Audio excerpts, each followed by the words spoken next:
ना फोन उठाते हैं, ना रिप्लाई देते हैं, ना कोई आश्वासन दे रहे हैं। अब हम जाए तो जाए कहाँ, लेकिन हम ऐसे छोड़ेंगे नहीं, इतनी आसानी से उनको जाने नहीं देंगे। हम उसके लिए संघर्ष करेंगे। इसके लिए बम बम महाराज जी का मैं धन्यवाद कहना चाहता हूँ कि इतना हमारे साथ दे रही है और सारे मजदूरों का पैसा दिलवाने में इनका सहयोग है। धन्यवाद।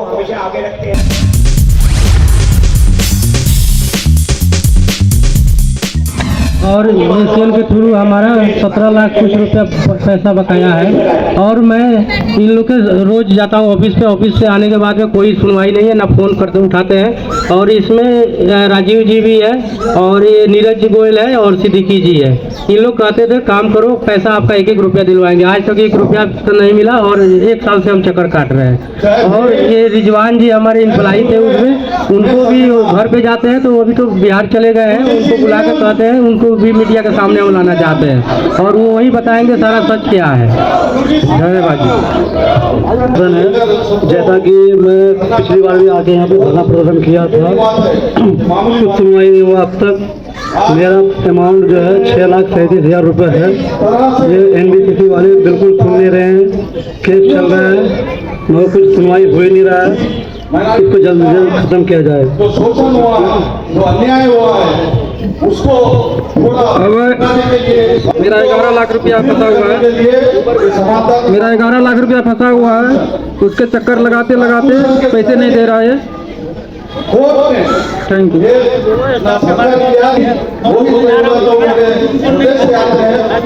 सुसाइड होने के बाद SC/ST एट्रॉसिटी एक्ट जो है NBCC कंपनी में हम काम करते थे 2023 में, शुरुआत 2024 में फाइनल हो गया।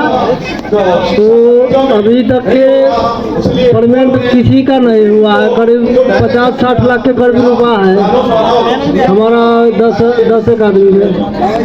तो केस चल रहा है, कोई सुनवाई नहीं। सारे का नंबर ब्लैक लिस्ट में डाल दिए है।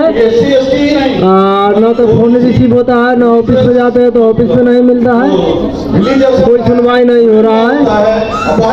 तो इसके आगे जो भी है बम बम जी से सुनिए। बम बम जी महाराज, इनके हाथ में सारे केस हैं, इन्हीं पे भरोसा है जो पैसे हमारा दिलवाएंगे, हम लोग के साथ अन्याय करवाएंगे, न्याय करवाएंगे।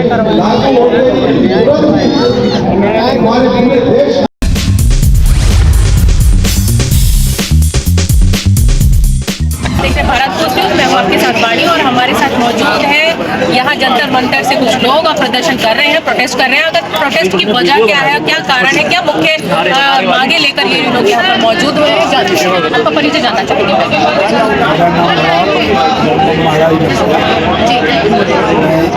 अटल जनशक्ति पार्टी का राष्ट्रीय अध्यक्ष और अखंड हिंदुत्व राष्ट्र साम्राज्य सेना का भी राष्ट्रीय अध्यक्ष।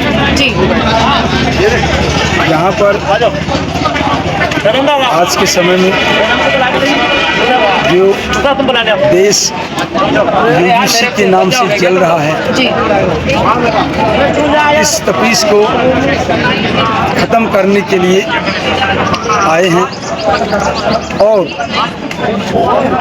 27 जनवरी 2026 को UGC कार्यालय पर जो धरना प्रदर्शन हुआ था, उसमें भी हमने घोषणा किया था जो UGC कानून के लिए जवाब दे भारत की न्यायपालिका सर्वोच्च न्यायपालिका है।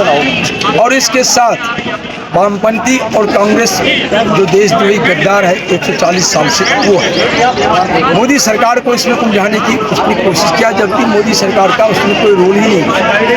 और मैंने इसी सच को देखकर 2 टूक घोषणा किया था कि यदि न्यायपालिका इस पर तत्काल एक्शन नहीं लेती है और UGC कानून को खत्म नहीं करती है तो हम न्यायपालिका को पूरी तरह से घेरेंगे और बहुत बड़ा अहिंसक जन आंदोलन करेंगे। सुप्रीम कोर्ट के एक जज को घेर देंगे। तो बमम जी, यहाँ पर जो नहीं मिल रहा है, इन्होंने खाना नहीं मिल रहा है, कितने सालों से इनका 6 लाख रुपए बता रहे थे, इनका कितना 17 लाख 50 हज़ार बता रहे थे। तो इतना इतना जो इनका मेहनताना है कैसे भुगतान करवाएंगे और कितना इन लोगों को जो है रोजगार परेशान करेगा आने वाले समय? ये हमारे दूसरा पार्ट हो गया। एक पार्ट यूनिसी का, ये सेकंड पार्ट जो मजदूरों का था जिस पर हमने अभी 2 घंटे से काफ़ी बातें की है। इसमें कमल आदित्य कंस्ट्रक्शन कंपनी है और जो भी ठेका अवार्ड प्राप्त कंस्ट्रक्शन कंपनी है उसका जो कार्यपालक अभियंता एग्जीक्यूटिव इंजीनियर ठेका अवार्ड जारी करता है उसकी जवाबदेही बनती है मजदूरों की मजदूरी का भुगतान कराना, भवन निर्माण सामग्री आपूर्तिकर्ताओं को उसका पैसा दिलवाना। लेकिन ये जो कमीशन खोरी है एग्जीक्यूटिव इंजीनियर की और ठेकेदारों के बीच में, इस कमीशन खोरी के चक्कर में ये इन मजदूरों को, इन सब कॉन्ट्रैक्टर को, लेबर जमादारों को ठेकेदार के भरोसे राम भरोसे छोड़ देता है और कोई भी कानूनी पुख्ता सबूत भी नहीं देता है। और इस चक्कर में इन लोगों का पैसा जो है लगभग कमल आदित्य कंस्ट्रक्शन कंपनी पर 1.5 करोड़ रुपया लेबर जमादारों का भवन निर्माण सामग्री आपूर्तिकर्ताओं को बकाया है। ऐसे ही एशियन कंस्ट्रक्शन कंपनी पर, NBCC पर और डीन इंफ्रा IIT हाउस खास पर लगभग 1 करोड़ 40 लाख रुपया भवन निर्माण सामग्री आपूर्तिकर्ताओं, लेबर जमादारों और मजदूरों का बकाया है। इसके साथ अमन गुप्ता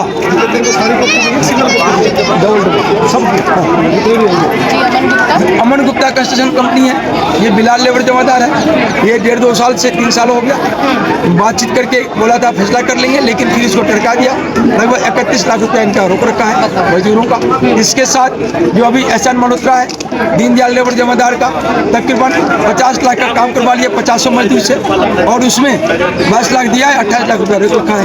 अब ऐसे ऐसे एक नहीं अनेकों कंस्ट्रक्शन साइड की कंपनियां हैं जो ये सभी काम करती हैं। एक NKG है, NKG इंफ्रा जो मजदूरों का पैसा मुख्य कंपनी का 40 लाख रुपया नहीं दे रखा है, उसके लिए जो मुदित भटनागर NBCC का CGM है वो जवाबदेह है। ये सब कमीशन खोरी के चक्कर में लोगों का पैसा मारता है और उसमें अपना कमीशन लेता है। तो इन सब को जो जवाबदेह है सरकार से मांग करता हूँ इन सभी अधिकारियों को जेल में डालें। उनको जवाबदेही का जो निर्वाह अधिकारी नहीं करता है उसको तत्काल जेल में डालें और जो ठेकेदार अन्याय कर रहा है उनको भी जेल में डालें। और सरकार खुद, जैसे सुप्रीम कोर्ट ने नोएडा में जो एक कंस्ट्रक्शन साइड कंपनी था, क्या नाम था उसका, जो NBCC को बाद में दिया और सरकार नाम बुला रहा हूँ, वो ठेका ये बिल्डर था और लोगों से पैसा ले लिया और लोगों को फ्लैट नहीं दिया। फिर NBCC को सुप्रीम कोर्ट ने दिया भाई, और जो अमरपाल तो उनसे फिर लोगों को फ्लैट दिलवाएगा, पैसा दिलवाएगा। तो ऐसे ही सरकार मजदूरों का पैसा खुद दे और इन ठेकेदारों को, इन कंस्ट्रक्शन कंपनियों को, इन ठेका अवार्ड देने वाले एग्जीक्यूटिव इंजीनियर को जेल में डाले और उनको नौकरी से बर्खास्त करे, उनको ऐसे ब्लैकलिस्ट करे उसके खानदान में किसी को नौकरी नहीं दी, ऐसी सिस्टम ला दे। क्योंकि लोगों को नौकरी मिलने के बाद, भ्रष्टाचार करने के बाद इनको प्रमोशन भी जल्दी मिल जाता है क्योंकि PC पहुंच जाता है पैसा। सारा सिस्टम AM अहमदी जी जब चीफ जस्टिस थे सुप्रीम कोर्ट के, उन्होंने स्टेटमेंट दिया कि यहाँ सभी बिकाऊ हुआ है, खरीदने वाला चाहिए। इसका मतलब ये है कि सब बिकाऊ है, तो ये बिकाऊ लोग सिस्टम बना रखा है। इस सिस्टम चीटिंग इतनी चलती आ रही है, क्या लग रहा है कि ये चलती रहेगी और ऐसे लोग बस परेशान होते रहेंगे? अंत तो होगा, बेचारे गरीब लोग जब परेशान होते रहेंगे, अंत तो होगा। गरीब त्रस्त है, अंत होगा, समय आ रहा है। हम लोग जब लड़ाई लड़ रहे हैं तो एक गरीब लोगों की आस से बड़े बड़े सत्ता बदल गए, बड़े बड़े शासन ध्वस्त हो गया। इन मजदूरों के, गरीबों के, किसानों के आस से, शोषित पीड़ितों के आस से इनकी भी सत्ता बदलेगी, परिवर्तन होगा, ये शासन व्यवस्था बदलेगी। दरअसल में ये शासन व्यवस्था जो है अंग्रेजों की सबसे ज्यादा दुश्मन ये है। क्या अपील करना चाहेंगे जो लोग? अपील ये करना चाहूँगा जो सरकार तत्काल में मजदूरों का जो भी कमल आदित्य कंस्ट्रक्शन कंपनी है उनसे पैसा दिलवाए, एशियन कंस्ट्रक्शन कंपनी से, NBCC से, डीन इंफ्रा से पैसा दिलवाए, अमन गुप्ता से पैसा दिलवाए, एहसान मल्होत्रा से पैसा दिलवाए, NKG इंफ्रा से JDM उसका पैसा दिलवाए। अगर कंपनी पैसा नहीं देती है तो सरकार खुद पैसा दे और इसके जवाबदेह अधिकारी को, एग्जीक्यूटिव इंजीनियर को जेल में डाले और उसको पद से बर्खास्त करें। आपने सुना, देखा क्या कुछ मांगे हैं और यहाँ पूरा का पूरा जो है मोर्चा यहाँ पर बहुत ही ज्यादा आक्रोश में है। फिलहाल जंतर मंतर से मैं वाणी अभी आपसे विदा लेती हूँ। कैमरा पर्सन श्वेता जी के साथ।